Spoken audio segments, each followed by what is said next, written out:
Assalamualaikum warahmatullahi wabarakatuh. Nama saya Laila Karomi, saya dari kelas PAIC semester 5. Akan menjelaskan tentang pemikiran filsafat Ibnu Miskawayh. Riwayat hidup Ibnu Miskawayh. Nama lengkap Ibnu Miskawayh yaitu Abu Ali Ahmad Ibnu Muhammad Ibnu Yakub Ibnu Miskawayh. Beliau dilahirkan di kota Rai atau Iran pada tahun 330 Hijriah atau sekitar 941 Masehi, dan beliau wafat di Asfahan pada tanggal 9 Safar 421 Hijriah atau sekitar 16 Februari 1030 Masehi. Ibnu Miskawayh adalah salah seorang tokoh filsafat dalam Islam yang memusatkan perhatiannya pada etika Islam. Meskipun sebenarnya beliau adalah seorang sejarawan, tabib, ilmuwan, dan sastrawan, akan tetapi pengetahuannya tentang kebudayaan Romawi, Persia, dan India di samping filsafat Yunani itu sangat luas. Adapun disiplin ilmunya yaitu mencakup ilmu kedokteran, ilmu bahasa, ilmu sejarah, dan ilmu filsafat. Ibnu Miskawayh juga digelari sebagai guru ketiga setelah Al-Farabi. Sebagai bapak etika Islam, beliau telah merumuskan dasar-dasar etika dalam kitabnya yaitu Tahzib al-Akhlaq wal Tathir al-A'rab, yang berarti pendidikan budi dan pembersih sopan santun. Sementara itu, sumber filsafat etika Ibnu Miskawayh berasal dari filsafat Yunani, peradaban Persia, pemikiran syariat Islam, dan pengalaman pribadi. Ibnu Miskawayh juga merupakan seorang teoritis dalam hal-hal akhlak. Artinya, beliau telah mengupas filsafat akhlakiyah secara analisa pengetahuan. Pemikiran filsafat Ibnu Miskawayh tidak jauh berbeda dengan para pemikir Islam yang lain. Ibnu Miskawayh juga memiliki beberapa pemikiran dalam filsafatnya. Di antara pemikiran filsafat Ibnu Miskawayh yaitu yang pertama, filsafat ketuhanan, yang kedua, filsafat kenabian, yang ketiga, filsafat kejiwaan, dan yang keempat, filsafat akhlak atau moral. Filsafat ketuhanan. Filsafat ketuhanan menurut pandangan Ibnu Miskawayh yaitu beliau menyatakan bahwa Tuhan adalah zat yang esa dan keberadaannya tidak tergantung oleh keberadaan yang lain. Selain itu, beliau juga berpandangan bahwa Tuhan ialah zat yang jelas dan juga zat yang tidak jelas.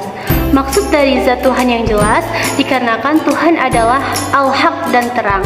Sedangkan dikatakan zat yang tidak jelas ialah bukan berdasarkan kepada Tuhannya, tetapi ketidakjelasan tersebut berasal dari akal manusia yang tidak cukup mampu untuk memahami Tuhan.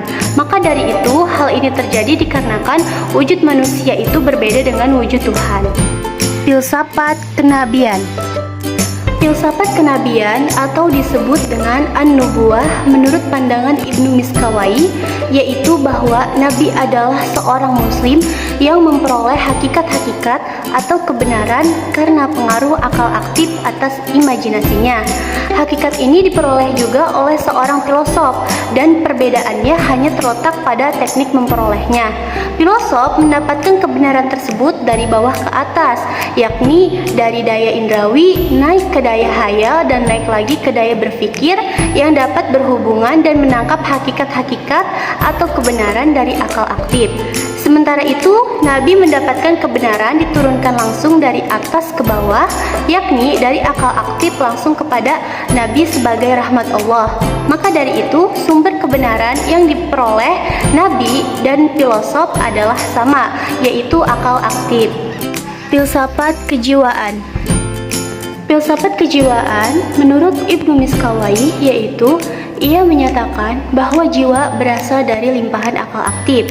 Maksudnya, jiwa bersifat rohani, yakni suatu substansi yang sederhana yang tidak dapat diraba oleh salah satu panca indera. Sedangkan jiwa yang tidak bersifat filsafat material dapat dibuktikan oleh Ibnu Miskawayh dengan adanya kemungkinan jiwa dapat menerima gambaran-gambaran tentang banyak hal yang bertentangan satu dengan yang lain. Filsafat akhlak atau moral.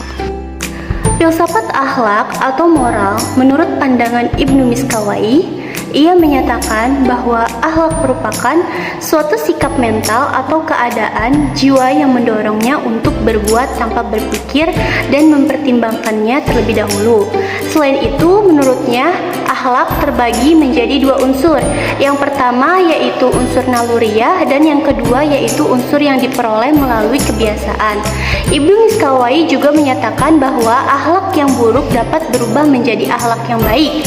Hal ini jelas menegaskan ketidaksetujuan beliau terhadap anggapan orang Yunani yang menyatakan bahwa akhlak atau watak manusia itu tidak dapat berubah.